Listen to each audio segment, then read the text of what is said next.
வணக்கம். நான் இன்னைக்கு பேச போகிற தலைப்பு வந்து ஸ்பிரிச்சுவல் டெக்னிக்ஸ். நிறைய பேருக்கு வந்து நிறைய ஸ்பிரிச்சுவல் டெக்னிக் வந்து ஃபாலோ பண்ணணும்னு ஆசை. ஆனால் அவங்களுக்கு வந்து அதோட இம்பேக்ட் எது, அது நிஜமாலே அந்த விஷயங்கள் நடக்குமா அப்படின்றது வந்து நிறைய பேருக்கு தெரியாது. அதனால தான் நான் இந்த டெக்னிக்கை வந்து பேசலான்னு இருக்கேன். நான் வந்து ஒரு கிட்டத்தட்ட 108 ஸ்பிரிச்சுவல் டெக்னிக் பேச போகிறேன். இது எல்லாருக்குமே யூஸ்ஃபுல்லாக இருக்கும். லாங் டேர்மில் it will be very very useful to you as a person. See, basically, a lot of people want to follow the technique of Ramana Maharishi. Someone went and asked Ramana Maharishi who I am. They wanted to tell his technique, how he reached the enlightenment. So he simply told everybody, Naan yaru kelu.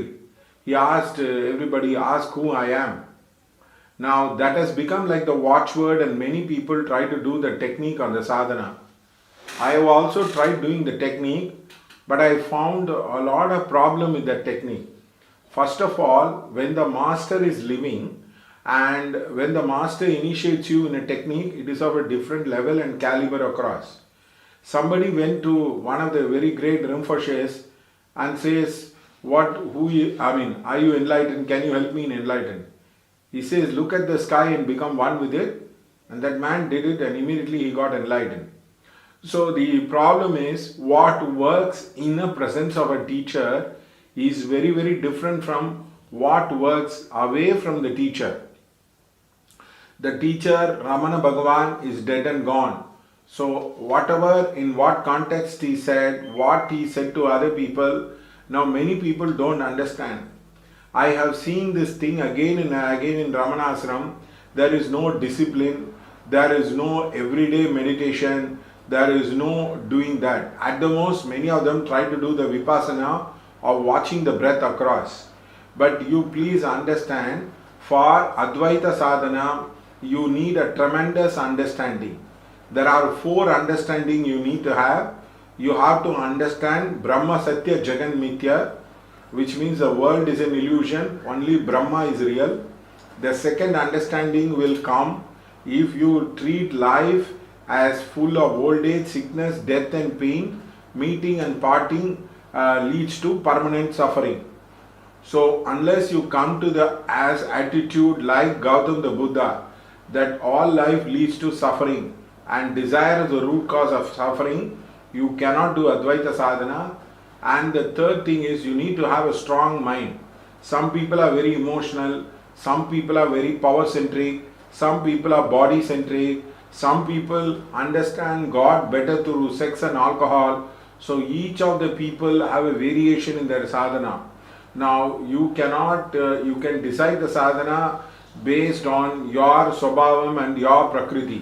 Now many people try to fit themselves, tantric try to fit himself with who I am sadhana, it will not work for him as a person.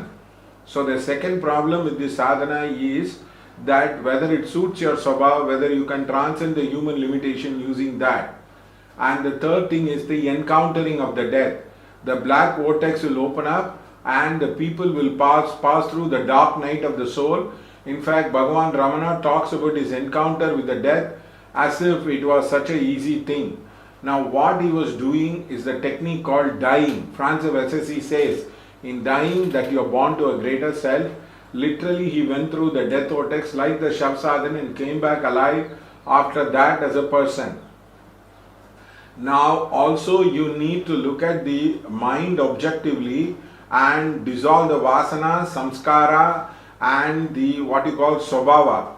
Now this is very very difficult for people to witness and watch their mind. Now the witnessing is what Bhagavan Ramana had told. So many people, like in Tibetan Buddhism, call the beginner, middle and the end. So if you are a beginner, this technique will not help you. If you are in the middle, also it will not work for you. You need to have a lot of understanding to apply the technique. I have seen many people getting lost in the Ramana Ashram. Many foreigners, they take to drinking because they try to mix Tantra and Advaita, which is opposite in nature. So basically this technique requires a tremendous understanding of maturity of mind. That's why they say Advaita na samshaya. That is also very important. Now I have seen a lot of these guys like Papa Ji, like Nizara Gedda Maharaj, all that thing, they are never able to effectively translate that reality what they are experiencing. I have my own doubts about Papaji spiritual experience. For example, he goes and tells Ramana, I was playing with Hanuman and Rama, and Ramana Bhagavan asked him, can you bring them here? He says, no, he cannot. Then afterwards he switched to Advaita. I really doubt all these people understand and talking all the time about self and self and self. If you are going to do the sadhana and self, there is no need to talk. You cannot translate such an experience to them. You have to allow nature, God, mind to teach them about that. But the precepts is based on the simple truth, Ram Naam Satya Hai, which means you need to come to the realization. The other most important thing is all these people don't look at the life as 5 elements, life as duality. When you have not come to that level of maturing your mind, how can you look at life as oneness itself? So it's not possible. Therefore, I request you, unless and until your Guru is enlightened, unless and until your Guru is very, very clear about the technique, do not follow him. There are a lot of messed up characters like Jagi Vasudev who claims himself to be enlightened, who reads Nirvana Shatakam, but end up building big statues and big temple. How is it possible? Now the sage Agastya says, Natta Kallum Pesumo, Nadan Ullirika Sutta Satti Sattuvam, Karichuvayam Arimo. The great Agastya says, how can a stone speak about God? Or how can when your God is inside you? Just like the soup ladle does not experience the soup, you also do not experience the soup by the mere worship. But you have to understand, just like the Madhvacharya told, from Rupa you have to move to Arupa. It's a long journey, including the great Shankara who practiced Advaita, wrote Saundarya Lahari, and who promoted the Ashtotra Puja in the ashram. So I request you to follow the tradition.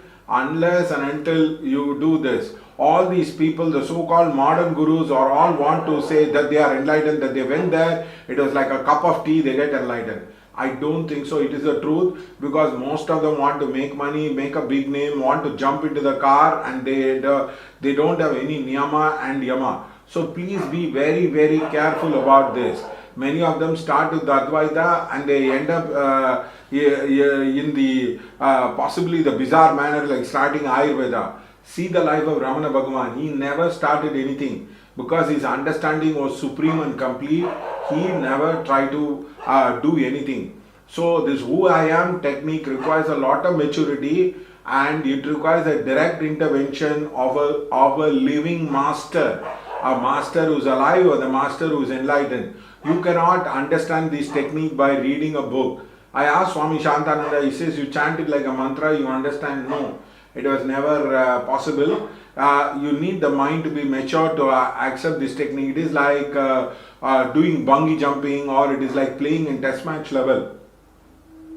Now, it is not for ordinary sadhak or medium sadhak. This is for extraordinary sadhak. Of course, many people get impressed with the sadhana or the silence and peace what they experience in Ramana Ashram, which I don't deny. And Ramana Ashram does not have a structure. It is correct, because according to the Guru, so is the ashram, and they do not have any structure other than the evening prayer Ulladum Narpadu, and also the afternoon chanting of Rudram Chamakam and the Padasala about it. So please understand that what Bhagavan Ramana tried to do was a genius. It happens once in 1,000 years such a soul is born.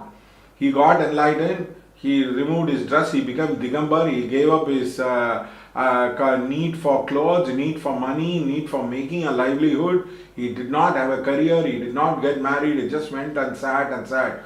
His prarabdha must be so much, he must have sat so much in his past life to achieve such a kind of enlightenment. So please don't compare your Guru. Very many of them are very limited in their approach, especially the modern ones who claim to be enlightened, who is like incarnation of Kabir, incarnation of Valalar, incarnation of anything. I don't think so. They understand the sadhana of Ramana Bhagavan. Also, he was not a great coach. He was a great performer. A good performer need not be a good coach. Normally, people like Sachin Tendulkar, people who play a very good cricket, normally don't coach.